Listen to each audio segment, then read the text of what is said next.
जय हिंद दोस्तों, मैं ब्रजेंद्र सिंह गौतम IAS एकेडमी से। Gautam IAS academy online platform पर आप सभी का वेलकम है। दोस्तों देखिए, जैसा कि हम जीके सीरीज़ को कंटिन्यू कर रहे हैं। जीके सीरीज़ में हमने इनिशियल स्टार्टिंग में भारतीय अर्थव्यवस्था पर आधारित क्वेश्चंस डिस्कस किए थे और अब हम कंटिन्यू पॉलिटी क्वेश्चंस कंटिन्यू कर रहे हैं। प्रीवियस क्लास में भी दोस्तों हमने पॉलिटी के क्वेश्चंस पढ़े थे और आज हम पॉलिटी क्वेश्चंस को ही कंटिन्यू करेंगे। पॉलिटी के लगभग इम्पॉर्टेंट 500 क्वेश्चंस जो ऑलमोस्ट एग्ज़ाम में पूछे गए हैं दोस्तों, और जिनके आने की संभावना बहुत ज़्यादा रहती है कि अक्सर ये क्वेश्चंस एग्ज़ाम में आते ही हैं। तो पॉलिटी के जो इम्पोर्टेंट क्वेश्चंस हैं इंडियन पॉलिटी, भारतीय राज्य व्यवस्था के दोस्तों, उन क्वेश्चंस को हम कंटिन्यू डिस्कस करेंगे ताकि जो भी आपके अपकमिंग एग्ज़ाम है, लाइक RRB है आपका, NTPC और ग्रुप डी, इसके अलावा जेल प्रहरी जो अभी अपकमिंग एग्ज़ाम है, साथ ही साथ MP गवर्नमेंट ने भी अनाउंस किया है कि हम बहुत ही जल्द वैकेंसी अनाउंस करने जा रहे हैं। तो जो भी एग्ज़ाम्स होंगे सभी एग्ज़ाम्स के लिए दोस्तों बहुत ही महत्वपूर्ण प्रश्न है ये।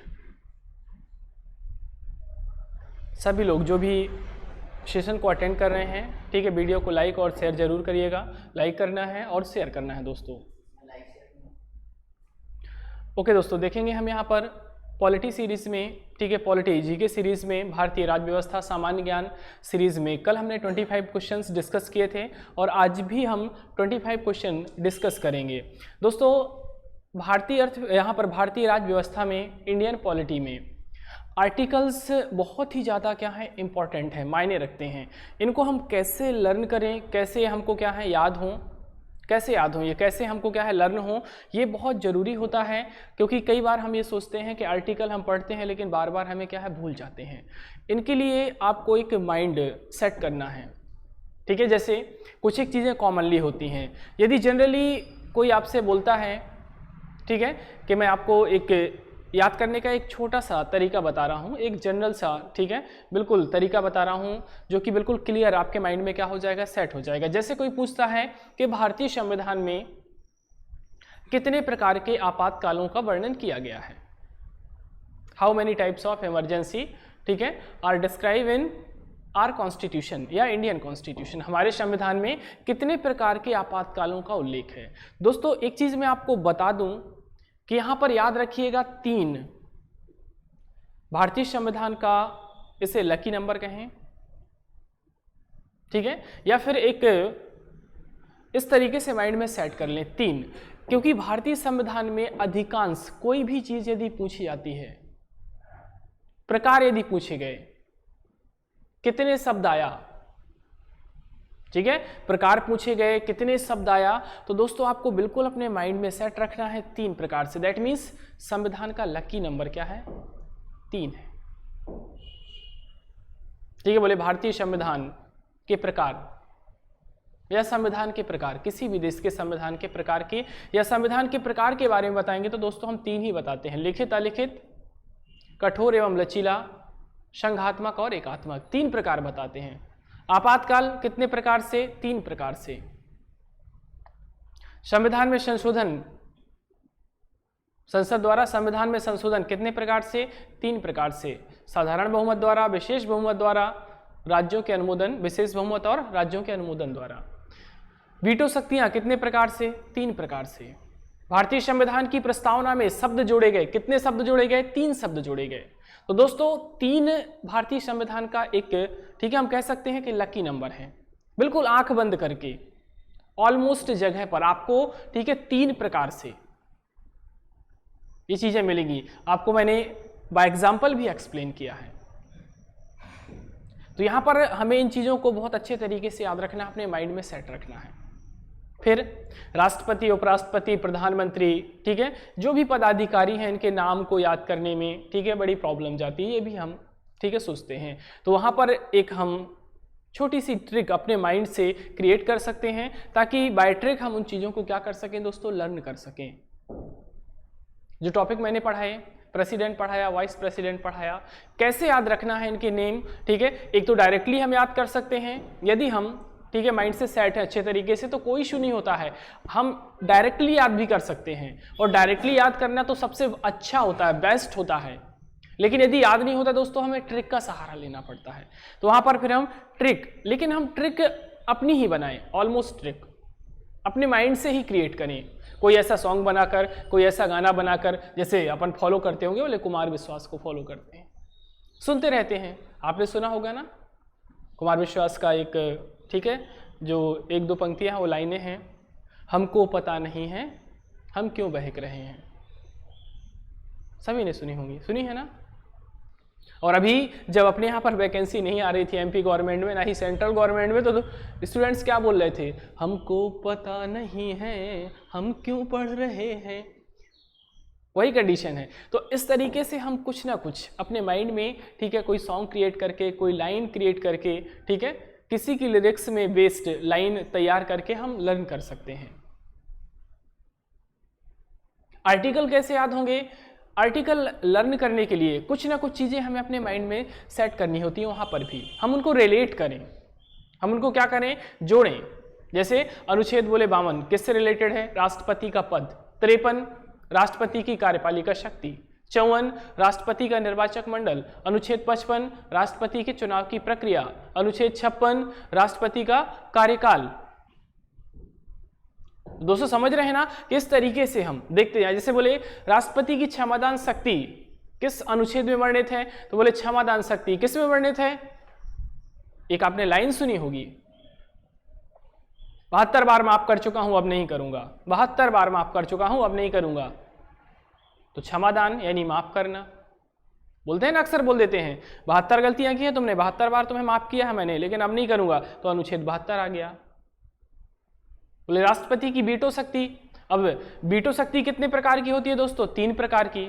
तो 3 कैसे बनेगा? एक एक एक एक एक को मिलाकर के 3 बनेगा, तो यानी क्या हो गया? 111 हो गया। 1 + 1 + 1 यानी 3 प्रकार से वीटो शक्ति। तो आर्टिकल क्या हो गया दोस्तों? 111 हो गया। ठीक है दोस्तों, समझ रहे हैं ना कि हमें ऐसे लर्न करना है। बोले भारतीय संविधान में वार्षिक वित्तीय विवरण, जो बजट के स्थान पर, हमारे संविधान में दोस्तों बजट के स्थान पर वार्षिक वित्तीय विवरण शब्द निर्दिष्ट किया गया है। भारतीय संविधान में बजट शब्द का उल्लेख नहीं है, बजट के स्थान में दोस्तों क्या है?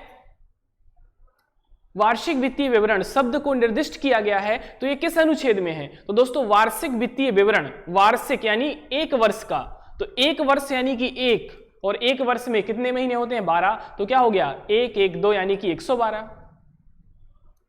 इसका अनुच्छेद याद हो गया। तो दोस्तों थोड़ा सा हमें अपने माइंड में ये चीजें सेट करनी होती हैं। बहुत ईजी है आर्टिकल्स को लर्न रखना, बहुत ही ईजी है। ठीक है, बहुत ईजी है, कोई इशू नहीं है, आसानी से हम आर्टिकल्स को लर्न कर सकते हैं। पॉलिटी जी के सीरीज में दोस्तों प्रीवियस क्लास में, ठीक है, हमने 25 क्वेश्चन डिस्कस किए, और एवरीडे मैं आपको 25 क्वेश्चंस, ठीक है, कंप्लीट कराऊंगा। और ऐसे करके मैं आपको 500 वो क्वेश्चन कराऊंगा जो एवरग्रीन क्वेश्चन है और ऑलमोस्ट एग्जाम में पूछे गए हैं, और जिनके आने की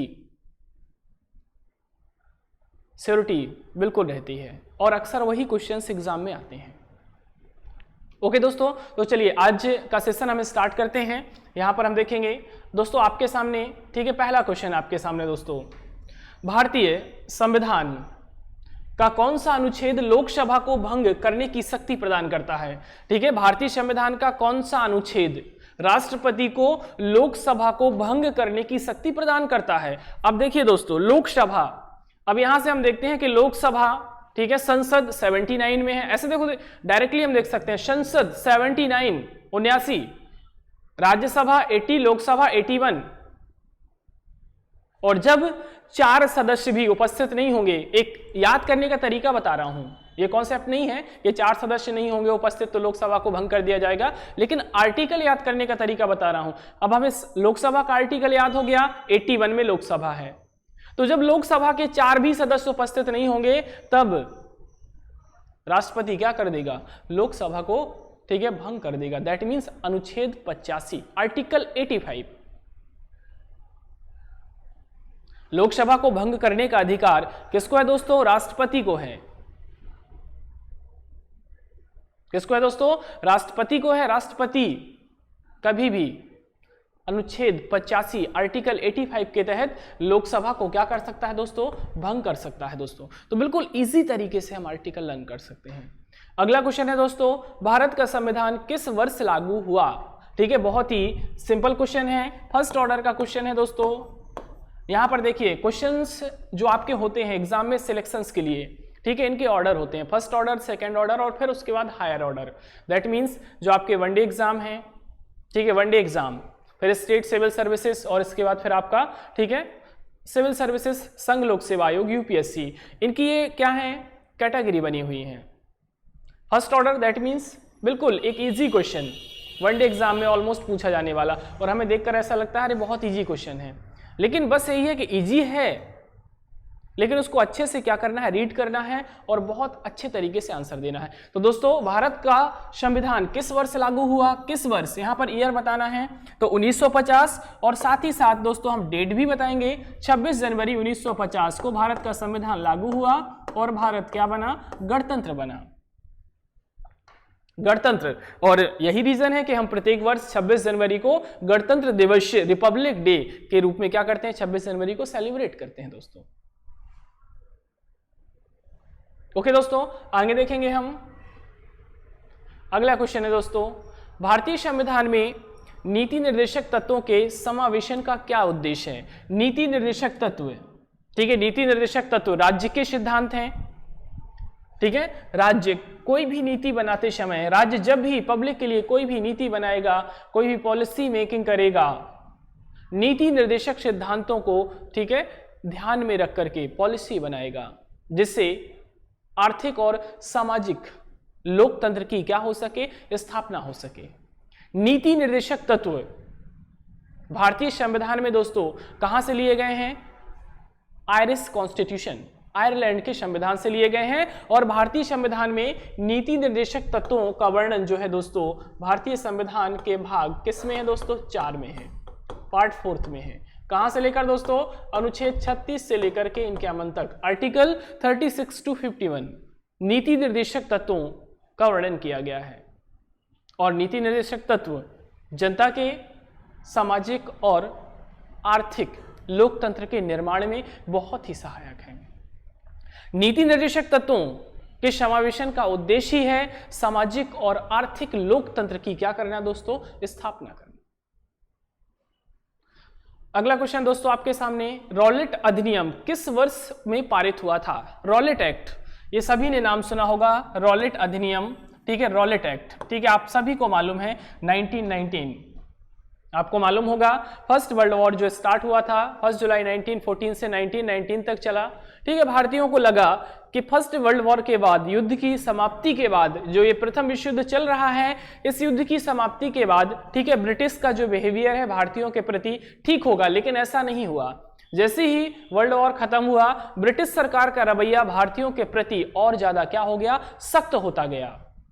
और सर सिडनी रॉलेट की अध्यक्षता में ब्रिटिश सरकार ने एक कानून पारित किया जिसे रॉलेट एक्ट या रॉलेट अधिनियम के नाम से जाना जाता है। रॉलेट अधिनियम के तहत, रॉलेट कानून के तहत ब्रिटिश सरकार किसी भी भारतीय को जब चाहे, जहां से चाहे, जब तक चाहे पकड़ के बिना मुकदमा चलाए, बिना किसी सुनवाई के जेल में बंद करके, ठीक है, जेल में बंद करके रख सकती थी। भारतीयों ने इस कानून का विरोध किया, इसे काला कानून भी कहा, ठीक है। और साथ ही साथ इस कानून को बिना वकील, बिना अपील और बिना दलील कानून की क्या दी गई? संज्ञा दी गई दोस्तों। तो ये था दोस्तों, ठीक है, कौन सा अधिनियम? रॉलेट अधिनियम, ठीक है। रॉलेट अधिनियम आप सभी को मालूम है, सर सिडनी रॉलेट की अध्यक्षता में कानून बना था 1919 में। 1919 का ईयर देखें। अब 1919 के ईयर से रिलेटेड जो आपकी घटनाएं हैं आप बिल्कुल बता सकते हैं। 1919 में जो घटित घटनाएं हैं, ठीक है, इंपॉर्टेंट जो एग्जाम में पूछी जाती हैं, देखो ऐसे रिलेट भी करें हम, ठीक है दोस्तों। हमें बहकना नहीं है, हमको पता नहीं है किस ओर जा रहे हैं, किस ओर नहीं जाना है, हमें उसी ओर जाना है जहां हमने, ठीक है, जहां जिस ओर हमने अपना गोल सेट किया है, अपना एम सेट किया है, तो हमारा माइंड सेट भी उसी ओर होना चाहिए। क्योंकि आंखों में ढेरों सपने संजोए जा रहे हैं,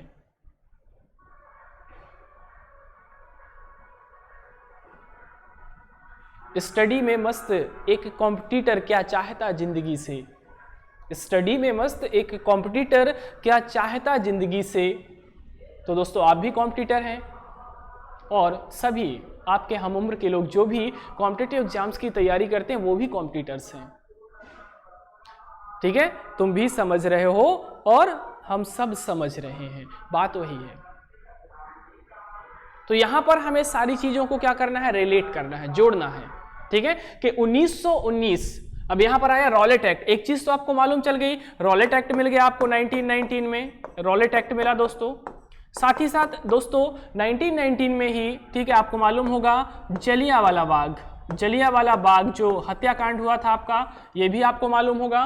और साथ ही साथ दोस्तों, ठीक है, 1919 में ही Montagu Chelmsford act, Montagu Chelmsford act भी आपका 1919 में ही आया था, 1919 में ही आया था। तो दोस्तों यहाँ देख सकते हैं कि 1919 के ईयर से जुड़ी हुई घटनाएं, ये तीन बहुत ही महत्वपूर्ण घटनाएं हैं। एक आपका रॉलेट एक्ट, एक आपका जलियांवाला बाग हत्याकांड, जलियांवाला बाग हत्याकांड, और एक आपका दोस्तों मॉन्टेग्यू चेम्सफोर्ड एक्ट। ये तीनों 1919 में आए थे और ये तीनों बहुत ही इंपॉर्टेंट हैं। ये क्वेश्चंस तो आप समझ लीजिए कि अक्सर ही पूछा जाता है, अक्सर ही पूछा जाता है दोस्तों। फिर देखेंगे दोस्तों नेक्स्ट क्वेश्चन की ओर जाएंगे हम। किस अधिनियम द्वारा भारत में सांप्रदायिक निर्वाचक मंडल को लागू किया गया? सांप्रदायिक निर्वाचक मंडल दोस्तों यहां पर देखेंगे, इस वर्ड का मतलब यदि आप नहीं जानते हैं तो मैं आपको बता दूं। ठीक है, सांप्रदायिक निर्वाचक मंडल दैट मीन्स कम्युनल इलेक्शन, सांप्रदायिक निर्वाचन that means community based election. दोस्तों आपको मालूम होगा, ठीक है, 1909 का अधिनियम, जिसको दोस्तों हम क्या बोलते हैं, मार्लेमेंटो, ये नाम सुना होगा आपने। 1909 का इंडियन काउंसिल एक्ट, जिसे हम मार्लेमेंटो अधिनियम के नाम से जानते हैं, मार्लेमेंटो रिफॉर्म्स के नाम से जानते हैं, मार्लेमेंटो सुधार अधिनियम के नाम से जानते हैं। सभी लोगों ने पढ़ा होगा और सभी लोगों ने सुना होगा। ठीक है, 1909 में इंडियन काउंसिल एक्ट पारित हुआ। तीसरा इंडियन काउंसिल एक्ट 1861, 1892 और 1909। 1909 के इंडियन काउंसिल एक्ट को मार्लेमेंटो रिफॉर्म्स, मार्लेमेंटो सुधार अधिनियम कहा जाता है, बिकॉज उस समय इंडियन जो वायसराय थे लॉर्ड मिंटो थे और इंडियन स्टेट सेक्रेटरी भारतीय, ठीक है, राज्य सचिव लॉर्ड मार्ले थे, इसलिए इसे नाम दिया गया मार्लेमेंटो रिफॉर्म्स। और इस अधिनियम में मुसलमानों के लिए अलग से निर्वाचक मंडल का प्रावधान किया गया। तो यहां पर देखेंगे सांप्रदायिक निर्वाचक मंडल लागू किया गया था 1909 के मार्लेमेंटो रिफॉर्म्स अधिनियम से।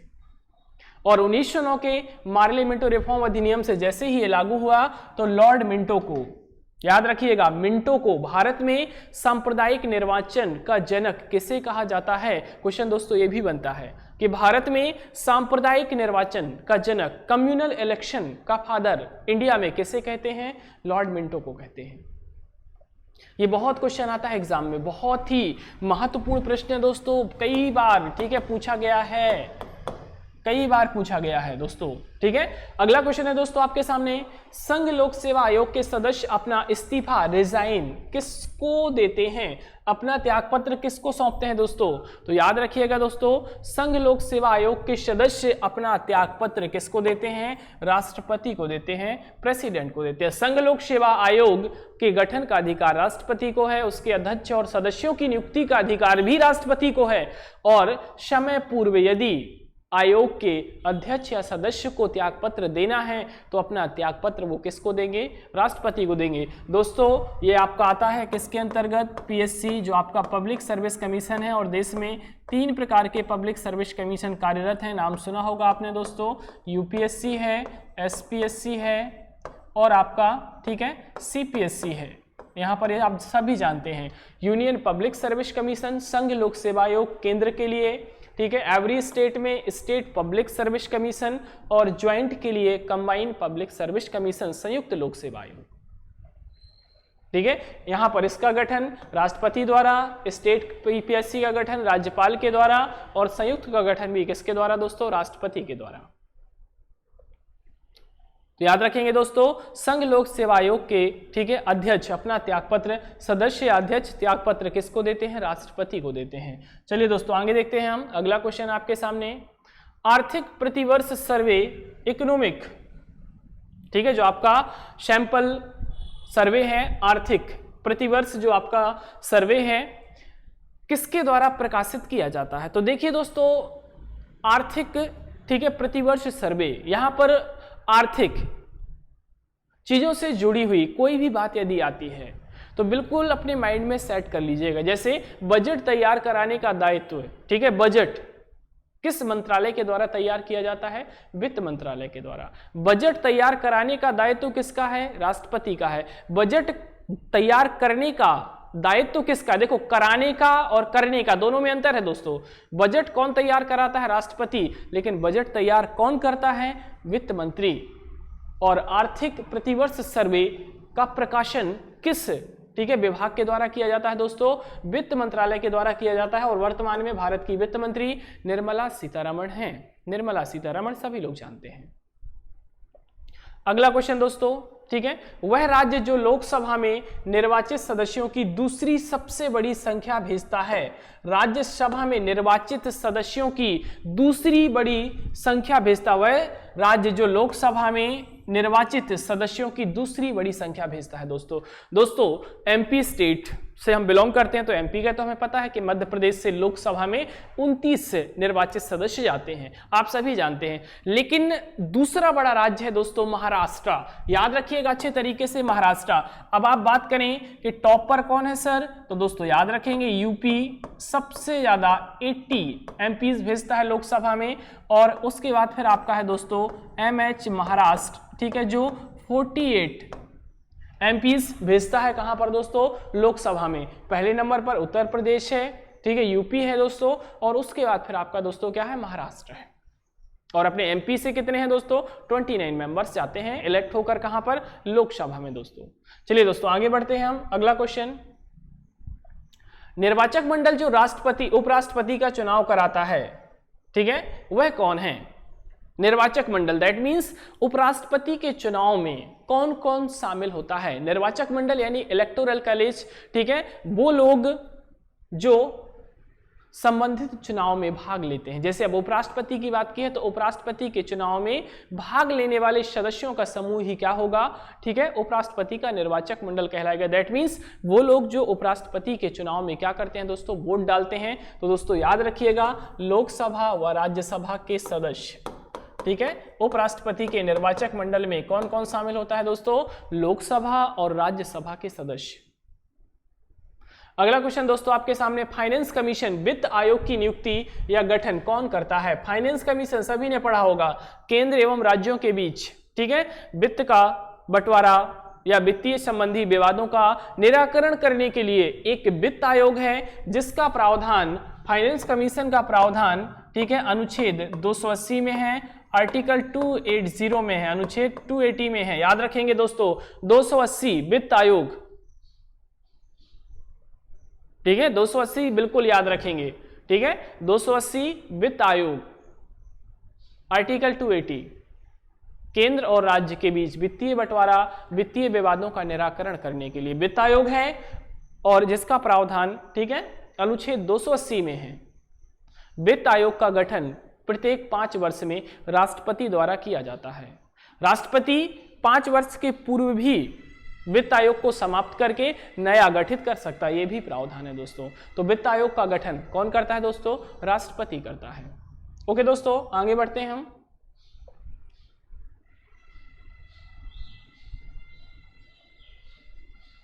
देखिए दोस्तों, लोकसभा व राज्यसभा की संयुक्त बैठक कब होती है? तो देखिए दोस्तों, यहां पर देखेंगे कि लोकसभा और राज्यसभा की संयुक्त बैठक बुलाने का अधिकार दोस्तों राष्ट्रपति को है। पहले तो हम ये चीज समझ लें। संयुक्त बैठक फिर एक आपकी क्या है? आपात बैठक, ज्वाइंट सेशन या इमरजेंसी सेशन, आपने सुना होगा अच्छे तरीके से। संयुक्त बैठक वैसे तो जनरली यहां पर हम देखेंगे संसद के सत्र, ठीक है, शुरू होने पर राष्ट्रपति क्या करता है? संसद की संयुक्त बैठक यानी लोकसभा और राज्यसभा की संयुक्त अधिवेशन में अपना अभिभाषण देता है। तो एक आपका क्वेश्चन जो बनता है कि लोकसभा और राज्यसभा की संयुक्त बैठक, नॉर्मल संयुक्त बैठक है, ये जनरल ज्वाइंट सेशन है, जो कि संसद के सत्र होने के प्रत्येक वर्ष जैसे ही संसद का सत्र, ठीक है, प्रत्येक सत्र जैसे ही संसद के 3 सत्र जो होते हैं दोस्तों आपके, बजट सत्र, मानसून सत्र और शीतकालीन, संसद के सत्र शुरू होने पर राष्ट्रपति संसद के संयुक्त अधिवेशन को क्या करता है, संबोधित करता है। तो ये तो डायरेक्टली हो गया आपका कि नॉर्मली क्वेश्चन आता है कि लोकसभा और राज्यसभा की संयुक्त बैठक कब होती है दोस्तों, तो संसद के सत्र शुरू होने पर। सत्र शुरू होगा, संयुक्त अधिवेशन को राष्ट्रपति द्वारा ही क्या किया जाएगा, संबोधित किया जाएगा। ओके दोस्तों, लेकिन संसद के दोनों सदनों के साथ साथ बैठने पर क्या होता है, अब ये विशेष संयुक्त बैठक की बात आती है। विशेष संयुक्त बैठक की बात किन कंडीशंस में, ये तो जनरली किसके लिए, संबोधन के लिए है, लेकिन किन कंडीशन में संयुक्त बैठक या आपात बैठक बुलाई जाती है। क्योंकि देखिए लोकसभा अलग है, राज्यसभा अलग है, लेकिन वो कंडीशंस क्या हैं कि जब आपात बैठक क्या है, बुलाई जाए। आपको मालूम है आपात बैठक जो है आपकी, ठीक है, 108 में है, आर्टिकल 108। और दोस्तों ये बुलाई जाती है जब कोई बिल एक सदन पारित कर दे और दूसरा सदन राजी ना हो। दैट मीन्स यदि किसी बिल को लोकसभा पारित करती है लेकिन राज्यसभा उसके लिए एग्री नहीं करता है, या राज्यसभा पारित करती है और लोकसभा उस बिल पर एग्री नहीं करता है, और उस बिल का पारित होना क्या है दोस्तों, अनिवार्य है।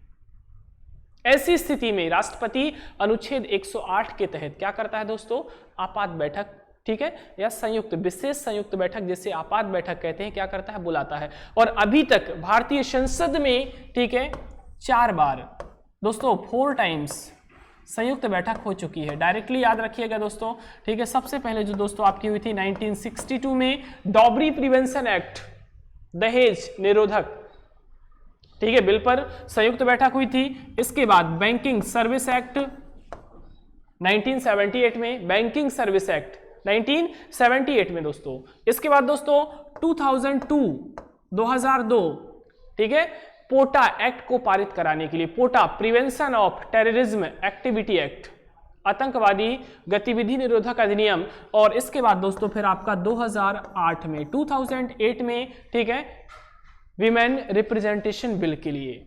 अभी तक 4 बार संयुक्त, विशेष संयुक्त बैठक जिसे हम आपात बैठक बोलते हैं, जिसका प्रावधान अनुच्छेद 108 में, आप बिल्कुल याद रख सकते हैं। बोले संसद की विशेष संयुक्त बैठक या आपात बैठक किस अनुच्छेद के तहत राष्ट्रपति बुला सकता है, तो दोस्तों इमरजेंसी होती है तो हम याद करते हैं किसको, एम्बुलेंस को, और एम्बुलेंस का नंबर क्या होता है, डायल 108, इमरजेंसी सर्विसेज के लिए 108। आपात बैठक मालूम है ना सभी को, तो याद रखेंगे आपात बैठक या विशिष्ट संयुक्त बैठक क्यों बुलाई जाती है कि एक बिल जिस पर दोनों सदन राजी ना हो, दैट मीन्स लोकसभा पारित कर रहा है लेकिन राज्यसभा एग्री नहीं कर रहा है, या राज्यसभा ने पारित कर दिया, लोकसभा एग्री नहीं कर रहा है। जैसे परिवार में देखा होगा आपने, कोई, ठीक है, नियमावली आती है, कुछ सदस्य राजी होते हैं, कुछ नहीं होते हैं, तो फिर मुखिया बोलते हैं कि चलो 1-2 दिन रुको, वेट करो, सभी लोगों को आ जाने दो, फिर अपन सब साथ में बैठ करके क्या करेंगे, चर्चा करेंगे उस बात पर। वही चीज़ यहाँ पर भी है दोस्तों। और यहाँ पर भारतीय संसद के इतिहास में अभी तक 4 बार विशेष संयुक्त बैठक या आपात बैठक बुलाई गई है राष्ट्रपति के द्वारा। 1962 में डॉवरी प्रिवेंशन एक्ट, दहेज, ठीक है, निरोधक जो आपका बिल था, विधेयक था। 1978 में बैंकिंग सर्विस एक्ट या बैंकिंग सर्विस बिल, बैंकिंग सेवा, ठीक है, कमीशन बिल के लिए। 2002 में दोस्तों पोटा एक्ट के लिए, पीओटीए, प्रिवेंशन ऑफ टेररिज्म एक्ट के लिए। और इसके बाद 2008 में वीमेन रिप्रेजेंटेशन बिल के लिए। ओके दोस्तों, आगे बढ़ेंगे हम। अगला क्वेश्चन है भारतीय, ठीक है, संविधान में भारत का दूसरा नाम क्या है। भारत के संविधान में भारत का दूसरा नाम क्या है, दूसरा नाम भारत का दोस्तों, ठीक है, भारत के संविधान में भारत तो लिखा है लेकिन इसके अलावा दूसरा शब्द क्या है, दूसरा नाम क्या है, हिंदुस्तान है, हिंद है, समझ रहे हो ना, जम्बू द्वीप है, आर्यावर्त है। क्या लिखा हुआ है दोस्तों? तो आपको मालूम होगा भारतीय संविधान के अनुच्छेद 1 में लिखा है, किस में लिखा है दोस्तों? आर्टिकल 1 में लिखा है इंडिया। क्या लिखा है दोस्तों? इंडिया। ठीक है, बिल्कुल। भारत के संविधान में भारत का नाम दूसरा क्या है? इंडिया, अर्थात भारत राज्यों का संघ होगा। इंडिया अर्थात भारत। तो भारत के संविधान में भारत के अलावा भारत का दूसरा नाम दोस्तों क्या लिखा है? इंडिया लिखा है। इंडिया अर्थात भारत राज्यों का संघ होगा। किस अनुच्छेद में लिखा है दोस्तों? अनुच्छेद 1 में लिखा है, आर्टिकल 1 में लिखा है। अगला क्वेश्चन दोस्तों आपके सामने, भारतीय संविधान का आप किस प्रकार से वर्णन करेंगे? ठीक है, भारतीय संविधान का वर्णन हम किस प्रकार से करेंगे? बहुत सारी चीजें हैं वर्णन करने के लिए, लेकिन यहां पर केवल एक ही आधार है कि भारत का संविधान विश्व का सबसे बड़ा लिखित संविधान है। वर्ल्ड लार्जेस्ट रिटन कॉन्स्टिट्यूशन, विश्व का सबसे बड़ा लिखित संविधान है। ठीक है, लचीला और कठोरता का समन्वय है। समझ रहे हैं ना दोस्तों? बहुत सारी विशेषताएं हैं वर्णित करने के लिए, लेकिन एक ही विशेषता क्या है? सफिशिएंट है कि विश्व का सबसे बड़ा विस्तृत और लिखित संविधान, सबसे बड़ा, विश्व का सबसे विस्तृत और लिखित संविधान। ओके दोस्तों, चलिए आगे बढ़ते हैं हम। अगला क्वेश्चन दोस्तों आपके सामने है स्क्रीन पर, भारतीय संविधान में कितने तरह के आपातकाल का प्रावधान किया गया? तो दोस्तों देखिए, मैंने आपको बताया था कि भारतीय संविधान का लकी नंबर है 3। लकी नंबर क्या है दोस्तों? 3 है। और कभी भी भारतीय संविधान से संबंधित कितने तरह के, कितने प्रकार के ऐसे कोई शब्द आते हैं, कितने प्रकार, कितने तरह से, तो दोस्तों याद रखिएगा 3, बिल्कुल इजी वे में याद रखिएगा। ऑलमोस्ट आपको 3 प्रकार ही मिलेंगे। मालूम होगा आपको, राष्ट्रीय आपातकाल, इस यहाँ पर नेशनल इमरजेंसी, इसके बाद राज्य आपातकाल, स्टेट इमरजेंसी, और इसके बाद दोस्तों आपका वित्तीय आपातकाल। ठीक है, फाइनेंशियल इमरजेंसी। अनुच्छेदों की बात करें 352, 356 और 360, इन आर्टिकल्स में 3 प्रकार के आपातकाल का प्रावधान किया गया है दोस्तों। अगला क्वेश्चन दोस्तों, भारतीय संविधान में वर्णित मौलिक अधिकारों को लागू करने का अधिकार किसको होता है दोस्तों? तो आपको मालूम है संविधान का संरक्षक कौन है? सर्वोच्च न्यायालय है। और व्यक्ति के मौलिक अधिकारों का हनन होने पर, नागरिकों के मौलिक अधिकारों का हनन होने पर आपको मालूम है अनुच्छेद 32 आर्टिकल 32 के तहत सुप्रीम कोर्ट, और आर्टिकल 226 के तहत, ठीक है, हाई कोर्ट नागरिकों के मौलिक अधिकारों का संरक्षण करता है। किसी व्यक्ति के, ठीक है, संविधान का संरक्षक दोस्तों कौन है? सर्वोच्च न्यायालय है, कस्टोडियन ऑफ इंडियन कॉन्स्टिट्यूशन, ठीक है, इज सुप्रीम कोर्ट। यदि किसी भी नागरिक के मौलिक अधिकारों का हनन होता है तो आर्टिकल 32 के तहत सुप्रीम कोर्ट और आर्टिकल 226 के तहत हाई कोर्ट, ठीक है, व्यक्ति के नागरिक अधिकारों का संरक्षण करता है, मौलिक अधिकारों का संरक्षण करता है। ओके दोस्तों, तो दोनों को है, सर्वोच्च न्यायालय को है और उच्च न्यायालय को, क्योंकि दोनों जगह से रिट जारी होती है आपके मौलिक अधिकारों की रक्षा के लिए। अगला क्वेश्चन दोस्तों आपके सामने, भारत में राज्य विधायिका बनती है। अब देखिए, राज्य विधायिका, केंद्रीय विधायिका की बात नहीं की गई है, किसकी बात की गई है दोस्तों? राज्य की विधायिका की, स्टेट लेजिस्लेचर, राज्य विधायिका। तो दोस्तों देखिए, राज्य विधायिका की यदि हम बात करते हैं तो राज्य विधायिका के 3, ठीक है, अंग हैं। 3 अंग कौन कौन से दोस्तों? विधान परिषद, यदि है तो विधान परिषद, देखो लिखा हुआ है विधान परिषद यदि है तो, और इसके बाद विधानसभा, और दोस्तों राज्यपाल, ठीक है, गवर्नर। तो यहां पर दोस्तों याद रखेंगे हम, ठीक है दोस्तों, याद रखेंगे, अच्छे तरीके से याद रखेंगे दोस्तों, ठीक है, कि यहां पर राज्य विधायिका किससे बनती है? विधान परिषद, विधानसभा और राज्यपाल से। लेकिन यह जरूरी नहीं है कि प्रत्येक राज्य में विधान परिषद हो, ठीक है, जरूरी नहीं है कि प्रत्येक राज्य में क्या हो दोस्तों? विधान परिषद हो। लेकिन राज्य में विधायिका के 3 अंग होते हैं, कौन कौन से? राज्यपाल, विधान परिषद, विधानसभा। जैसे संसद के 3 अंग, राष्ट्रपति, राज्यसभा और लोकसभा, वैसे ही राज्य में विधायिका के 3 अंग, राज्यपाल, विधान परिषद और विधानसभा। लेकिन प्रत्येक राज्य में विधान परिषद हो यह आवश्यक नहीं है, इसलिए यहां लिखा है यदि वहां पर है तो, गवर्नर यानी राज्यपाल दोस्तों। अगला क्वेश्चन दोस्तों, संसद के दोनों सदनों के सदस्य रहे बिना कोई व्यक्ति कब तक मंत्री के रूप में बना रह सकता है? कब तक? How many times? एक ऐसा व्यक्ति जो संसद के दोनों सदनों, अर्थात ना ही वो लोकसभा का सदस्य है और ना ही राज्यसभा का। लेकिन यदि प्रधानमंत्री उस व्यक्ति का नाम, ठीक है, उस व्यक्ति के नाम की सिफारिश राष्ट्रपति से करता है मंत्री बनाने के लिए, तो राष्ट्रपति उस व्यक्ति को मंत्री नियुक्त कर देगा, कोई दिक्कत नहीं है। मैंने आपको एक्सप्लेन किया था, बताया था दोस्तों कि क्या कोई व्यक्ति जो कि संसद के किसी भी सदन का सदस्य नहीं है वो मंत्री पद धारण कर सकता है?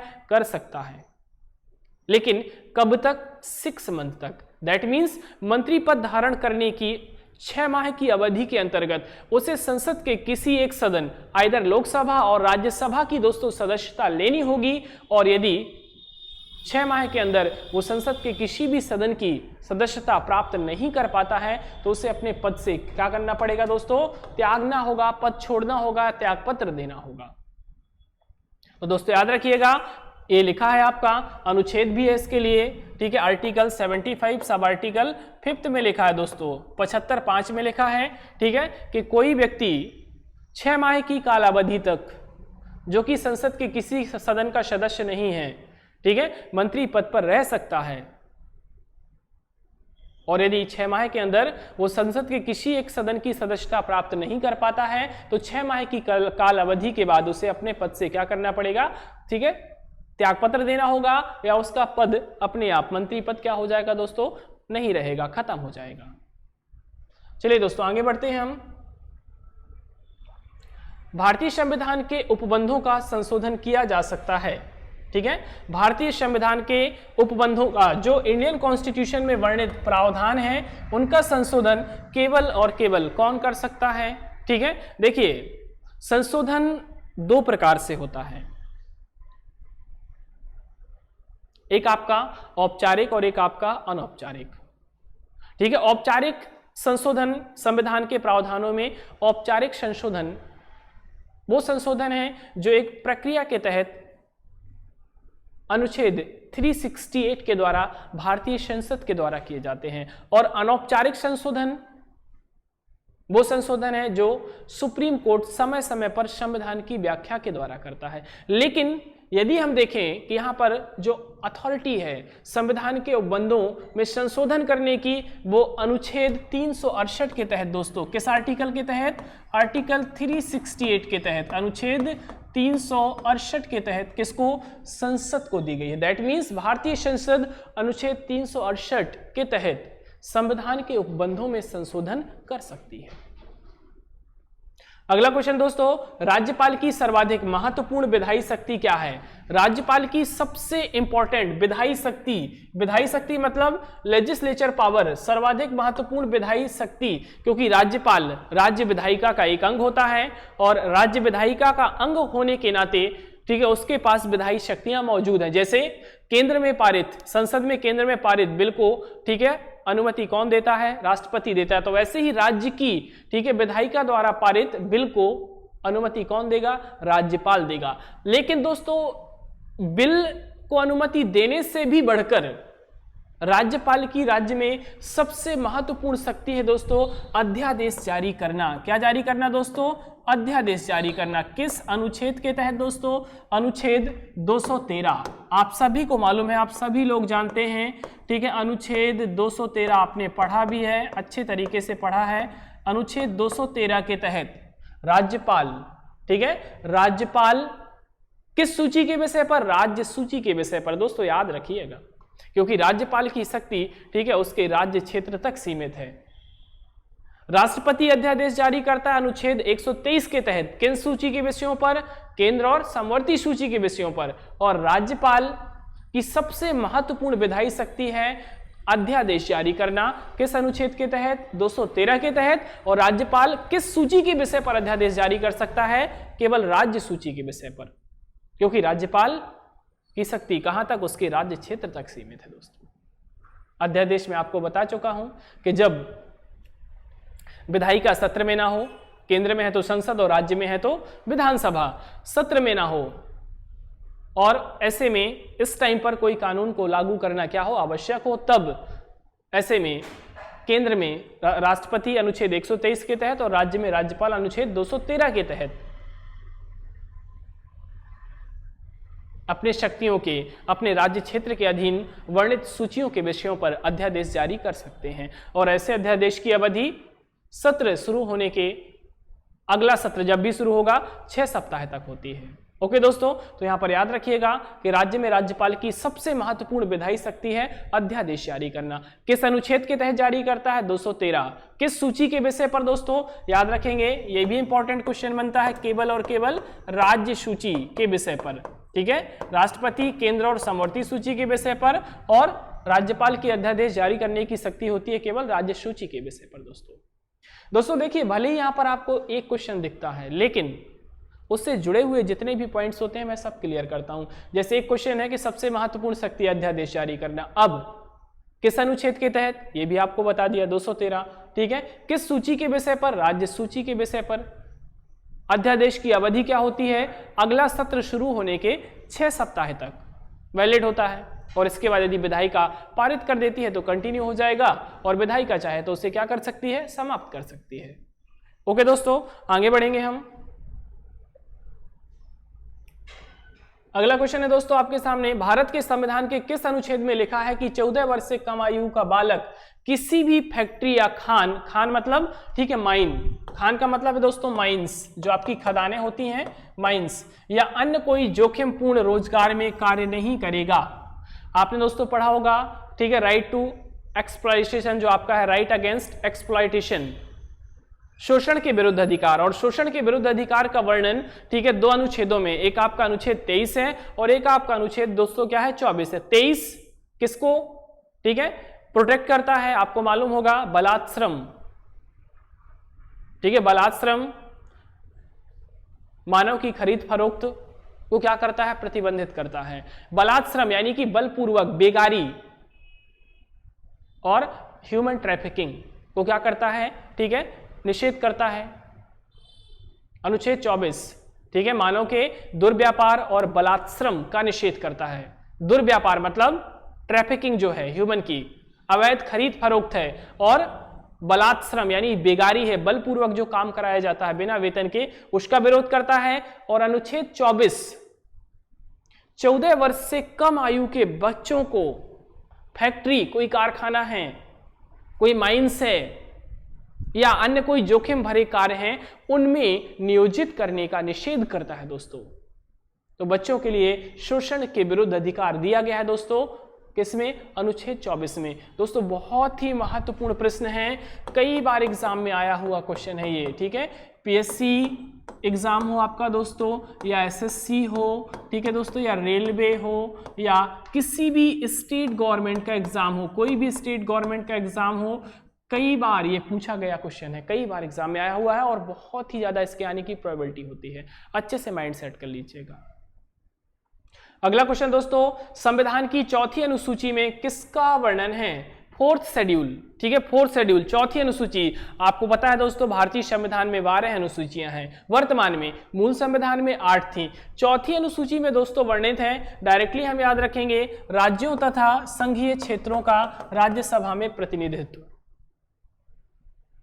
ठीक है, राज्यों तथा संघीय क्षेत्र, स्टेट्स और यूनियन टेरिटरीज का राज्यसभा में प्रतिनिधित्व क्या होगा? दैट मीन्स किन राज्यों से कितने सदस्य राज्यसभा में आएंगे, यूनियन टेरिटरीज से कितने मेंबर्स आएंगे। तो दोस्तों याद रखेंगे, राज्यों तथा संघीय क्षेत्रों में राज्यसभा में, ठीक है, राज्यों तथा संघीय क्षेत्रों का राज्यसभा में प्रतिनिधित्व किस, ठीक है, अनुसूची में वर्णित है दोस्तों?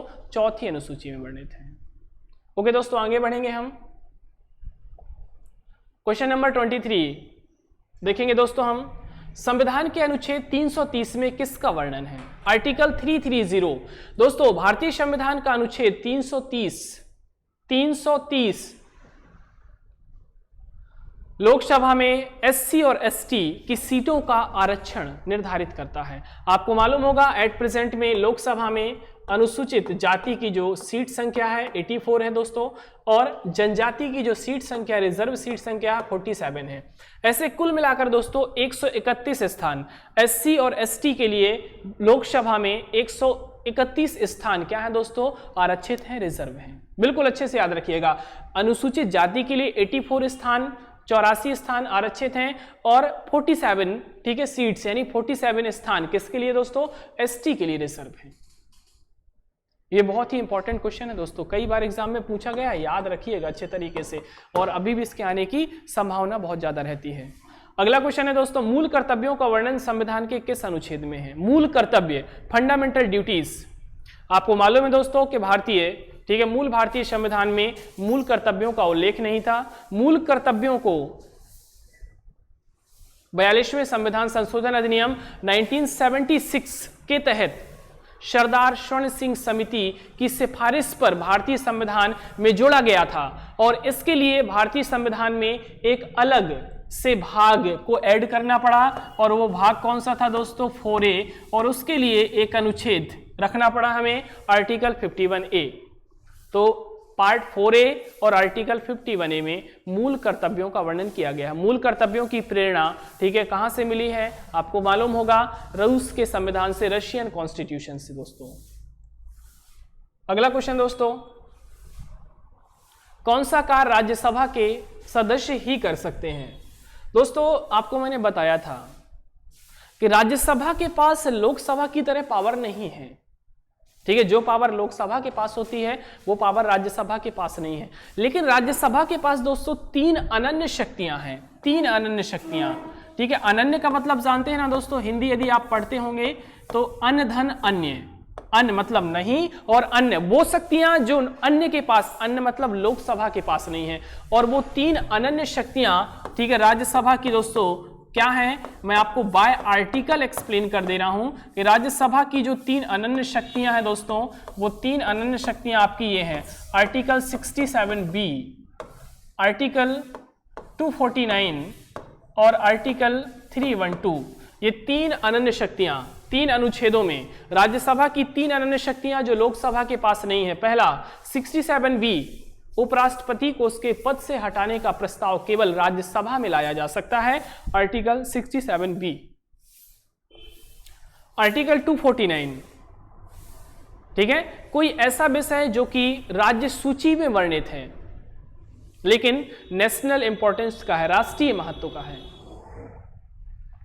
राज्यसभा उस विषय पर कानून बनाने के लिए संसद को अधिकृत कर सकती है और इस स्थिति में लोकसभा उस विषय पर कानून बना सकती है। दैट मीन्स राज्य सूची के किसी विषय को राष्ट्रीय महत्व का क्या करना, घोषित करना। आर्टिकल कौन सा दोस्तों, 249, अनुच्छेद 249। और तीसरा अनुच्छेद 312, अखिल भारतीय सेवाओं का सृजन, ऑल इंडिया सर्विसेज, कोई भी नई अखिल भारतीय सेवा का सृजन करना है, ये करने का अधिकार किसको है दोस्तों, राज्यसभा को है। वर्तमान में इंडिया में, भारत में, हमारे देश में 3 प्रकार की अखिल भारतीय सेवाएं हैं, 3 type of all India services हैं, आप सभी जानते हैं दोस्तों, IAS, IPS और IFS। ये 3 प्रकार की अखिल भारतीय सेवाएं हैं। तो ये 3 अनन्य शक्तियां हैं दोस्तों राज्यसभा की, जो लोकसभा के पास नहीं है। बिल्कुल अच्छे से याद रखिएगा। ओके दोस्तों, तो आज पॉलिटी जी के सीरीज के ये 25 क्वेश्चंस बहुत ही इंपॉर्टेंट क्वेश्चन है दोस्तों, और ऐसे ही ये सीरीज आपकी कंटिन्यू चलेगी। ये आपके कुल मिलाकर के 500 क्वेश्चंस हैं जो कि बहुत ही इंपॉर्टेंट है एवरी एग्जाम्स, चाहे दोस्तों आपका ठीक है सिविल सर्विसेज एग्जाम हो या वनडे एग्जाम हो, कोई भी एग्जाम हो, सभी के लिए क्या है, बहुत ही इंपॉर्टेंट क्वेश्चन है। तो दोस्तों ठीक है, आई होप आप सभी को समझ में आया होगा। ऐसे ही ठीक है सेशन को अटेंड करते रहें और बहुत अच्छे तरीके से मन लगा करके क्या है, पढ़ाई करें। मन को भटकाना नहीं है कि आप लोग गाना गाने लगो, हमको पता नहीं है किस ओर जा रहे हैं, ऐसा नहीं करना है भैया, ठीक है। बोले वैकेंसी नहीं है तो एक और गाना गाने लगो, हमको पता नहीं है हम पढ़ाई क्यों कर रहे हैं, ये भी बना दो आप, वैकेंसी आएंगी, धैर्य रखिए। MP गवर्नमेंट ने अनाउंस किया है ठीक है कि हम शीघ्र ही वैकेंसी निकाल रहे हैं, तो बिल्कुल अब मदमस्त होकर के ठीक है, जिस तरीके से भौरा है ना मदमस्त होकर के कली पर मंडराता है, ऐसे ही आपको मदमस्त होकर के अपनी स्टडी पर फोकस करना है, क्योंकि जो सपने देखे हैं उनको हकीकत में बदलना है दोस्तों, और सपनों को हकीकत में यदि बदलना है तो उसके लिए हमें वर्क करने की जरूरत है, वर्क, ठीक है। आपने सुना होगा, उद्यमे न सिद्ध्यन्ति कार्याणि मनोरथे, सुप्तेषु सिंहः मुखे मृगा न प्रविशति, सुना है ना ये, उद्यमेन नाशिद्यन्ति कार्याणि मनोरथ है। यदि हमें कुछ पाना है तो उसके लिए हमें केवल मुंह नहीं चलाना है, क्या करना है, काम करना है। जैसे यदि शेर को भी भूख लगती है तो उसे जंगल में शिकार की तलाश करनी पड़ती है। सोते हुए शेर के मुख में हिरण स्वयं प्रवेश कभी नहीं करता दोस्तों। तो दोस्तों अच्छे तरीके से पढ़ाई करिए, बिल्कुल ठीक है, स्टडी के प्रति पैशनेट रहिए, बस ये वर्ड याद रखिए, पैशनेट होकर के हमें स्टडी करनी है, पैशनेट।